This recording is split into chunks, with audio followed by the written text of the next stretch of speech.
ನಮಸ್ತೆ, ನಾನು ಆರಾಧ್ಯ. ನಾನು ಉಪ್ಪಿಟ್ಟು ಮಾಡೋದು ಹೇಳ್ಕೊಡ್ತೀನಿ.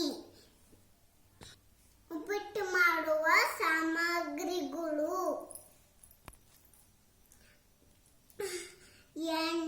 ನೀರು, ಶೇಂಗಾ, ಉದ್ದಿನ ಬೇಳೆ, ಎಣ್ಣೆ, ಕೊತ್ತಂಬರಿ,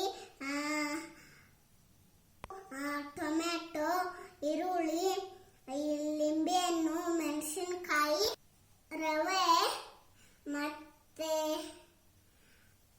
ಒಳ್ಳೆಣ್ಣೆ ಮತ್ತೆ ಬರ್ರಿ ಈಗ ಉಪ್ಪಿಟ್ಟು ಮಾಡೋದು ಹೆಂಗಂತ ಹೇಳ್ಕೊಡ್ತೀನಿ.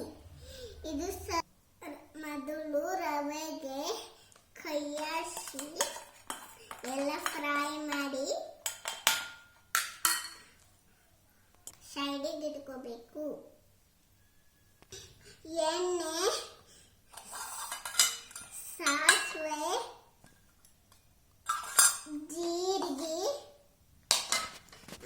ಮತ್ತೆ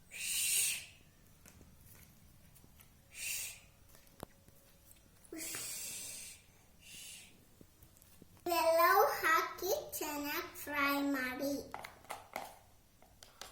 ಈಗ 2 ಕಪ್ ನೀರು ಹಾಕಿ. ಇದ್ರಾಗ ನೀರು ಜಾಸ್ತಿ ಹಾಕಿದ್ಮೇಲೆ ಚೆನ್ನಾಗಿ ಕುದಿಬೇಕು. ಹಾಕ್ಲಿ ಇದಕ್ಕೆ